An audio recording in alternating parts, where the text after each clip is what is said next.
Articuladores bolsonaristas próximos à Casa Branca avaliam que a condenação de Jair Bolsonaro na primeira turma do STF, no julgamento aí sobre a trama golpista, é praticamente certa. Nos bastidores falam em favas contadas e já concentram esforços no cenário pós-julgamento.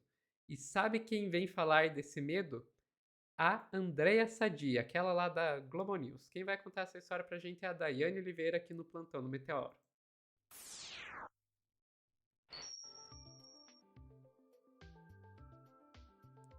Dai, me explica essa história aí. O que a Sadi falou de tão interessante? Agora fiquei curiosa. Não, para começar, né, a Sadi, a gente já teve alguns cortes recentes dela, ela está numa linha assim, sou terrivelmente bolsonarista, que é muito estranho, né, para o jornalismo politicamente correto da Globo, por mais das alfinetadas existam, tinha as coisas assim muito estranhas ali que eram então até então escondidas por algumas figuras ali que tinham uma tendência ou outra. Até a Miriam Leitão vem concordando com políticas do governo e a Sadi vai para uma outra linha, né? Então a gente questiona ali, a Sadi vem bater na Janja, alguns comentários que não fazem nenhum sentido, totalmente desconexos. Só que ela publicou hoje, né, a coluna dela publica hoje no Globo News, no G1, falando sobre o bolsonarismo. E ela diz que o bolsonarismo foca no pós-julgamento ali do STF e fala sobre Trump dobrar a aposta, sobre a lei de sanção contra ministros e também os embargos. Ela vem trazer o medo nos bastidores do bolsonarismo. Como ela coletou esses medos, a gente até supõe, né? Talvez chegue pelo WhatsApp, né? Um grupo de amigos, tem uma coisa assim, né? Vou te pedir, Sofia, primeiro para mostrar o vídeo, que é um vídeo curto em que ela fala, e a gente vai ler mais um pouquinho sobre esses medinhos aí que os bolsonaristas estão com as possíveis sanções do julgamento, pós-julgamento do Bolsonaro. Ó, que triste. Bolsonarista chorando. Que triste, né, Sofia? Vamos lá. Esse julgamento lá na primeira turma do Supremo, ele começa dia 2 de setembro, mas o núcleo mais próximo do ex-presidente Bolsonaro ali, os principais interlocutores, aliados, eles já estão de olho no pós-julgamento.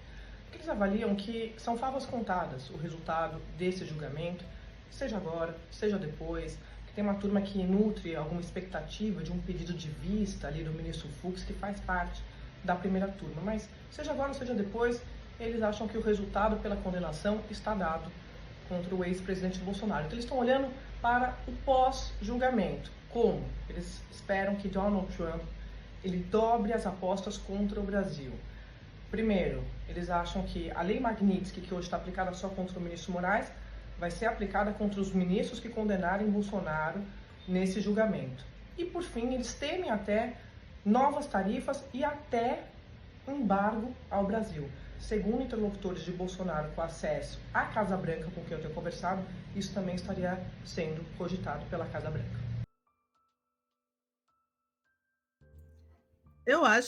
A cara de Sofia é ótima. Adorei essa cara, Sofia. Eu gostaria muito de saber de onde a galera tira fontes, porque assim, o tarifaço virou tarifinho.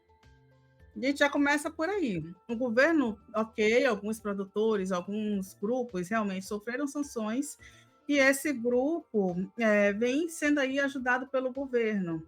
Os bolsonaristas, inclusive, reclamaram que os empresários, a FEP e outros grupos que estavam lá bolsonaristas, quando o bicho pegou, foram bater na porta do Lula e estão negociando junto com o governo.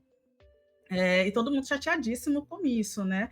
E o que a Sadi traz é que a Casa Branca, de acordo com esses interlocutores do Bolsonaro, estariam. Adorei que eu perdi a concentração agora, que tem insanidade de perguntar aqui no nosso chat, Sofia. E o Trump está vivo? É isso. Em meio às especulações mundiais, se o Trump está vivo, se o Trump não está vivo, a Sadi Gente, o fala Trump tá hoje. vivo. Infelizmente, está É vivo. isso, o Trump está vivo. A Sadi fala hoje que a Casa Branca estaria pensando em novas sanções e embargos ao Brasil. Só que vai lembrar uma coisa: o Brasil está estudando até possível quebra de patente de farmacêuticas estadunidenses como retaliação às sanções.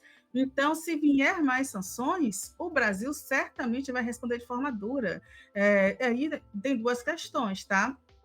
O que geralmente essas matérias podem fazer? São aquelas matérias que são publicadas para causar um espetáculo e aí tentar levar um apelo popular, uma tentativa aí de, através de uma do histeria em massa, fazer com que as pessoas se solidarizem para que não haja uma punição ao Bolsonaro, ou isso de fato é um tiro no pé ainda maior dos Estados Unidos, porque eles vão sofrer sanções também caso eles aumentem esses encargos. A gente falou semana passada do Lula, que já tinha feito uma declaração de que não pretendia fazer os processos de piorar, né, uma retaliação ali com os Estados Unidos, ele queria o diálogo, mas que ele não iria recuar caso isso não viesse. Então, essa expectativa do núcleo mais próximo do Bolsonaro é que, além da lei Magnitsky, eu sempre falo errado, perdão, Sofia fala correto, mas não Bananinha fala certo, então eu não tenho problemas com isso. Além dessa lei contra os ministros do Supremo, também venham embargos, né, e sanções. Aí eu te pedi, Sofia, por favor, para colocar de novo na matéria do G1, na parte em que a gente tem o temor em embargos no Brasil. E aí a matéria, né, o artigo da SADI fala que a extensão das sanções pelos Estados Unidos aos ministros e a pressão pela anistia no Congresso, que ganhou reforço contundente do governador de São Paulo, Tarcísio de Freitas, republicanos, no fim de semana, são os caminhos desejados pelos bolsonaristas, nos sonhos deles, né? Claro. O grupo teme que ocorram desgastes políticos e eleitorais com Trump, caso Trump, perdão, invista em mais tarifas ao Brasil e até mesmo em embargos comerciais. Gente, mas eles estão querendo o quê? Eles estão querendo anistia na tora, né? Então é basicamente isso. E aí a Sadi finaliza aqui que durante a semana o Eduardo Bolsonaro e o Paulo Figueiredo devem se reunir com integrantes do governo Trump, segundo bolsonaristas, eles foram chamados até Washington para falarem dos efeitos do julgamento no STF. Então se preparem que durante essa semana, além do julgamento de Bolsonaro, vamos ver o Eduardo Bolsonaro, também conhecido por alguns como Bananinha, um ex-deputado. Já chamo de ex que ele vai ser cassado, já que ele não está tentando voltar para o Brasil, né? Já que ele não está pensando em fazer isso. E ele já, se ele não voltar agora, até novembro, começo de novembro, ele já perde, né, por faltas. Então é isso, né, gente? A gente vai ter o Eduardo Bolsonaro também fazendo vidas e chorando, dizendo que o governo está ao lado dele, que vai vir sanção por aí, e isso certamente deve desgastar ainda mais os bolsonaristas. Agora, essa matéria era para ajudar o Bolsonaro, né, Sofia? Eu só não entendi bem o que a Sadi tentou fazer, mas eu acho que, enfim, né? Se vocês entenderam, comente aqui, tá? Vai lá, Sofia. Pois é, Dai. Eu acho, assim, a gente tem que pensar que a mídia hegemônica, ela sempre está no estado uma escolha muito difícil, né? Que não gosta do Bolsonaro, mas também não quer ver a esquerda no poder. Então eles sempre ficam nessa. E agora? E agora? E assim, a gente já viu o que aconteceu com a Dani Lima. Eles limaram a Dani Lima, que era uma das vozes mais progressistas ali dentro da Globo News. Então, não é tão surpreendente assim. E pra mim isso parece muito uma ameaça. Sabe, estilo o STF, olha o que você vai fazer, STF, olha o que você vai fazer. Não tem muito mais do que isso. Sinceramente, eu gostaria de fazer um comentário aqui mais inteligente, mas não tem muito mais do que isso. Porque a gente. Agora, isso aí pode ser um grande tiro pela culatra. Porque a gente já viu o que essa questão toda de ai, nossa, olha o ataque dos Estados Unidos para assaltar o Bolsonaro, acabou saindo pela culatra e acabou ajudando o Lula muito mais do que atrapalhando. Isso atrapalhou também muito o candidato da mídia hegemônica, que é o Tarcísio. Que o Tarcísio foi colocado ali numa posição na qual ele tinha que escolher.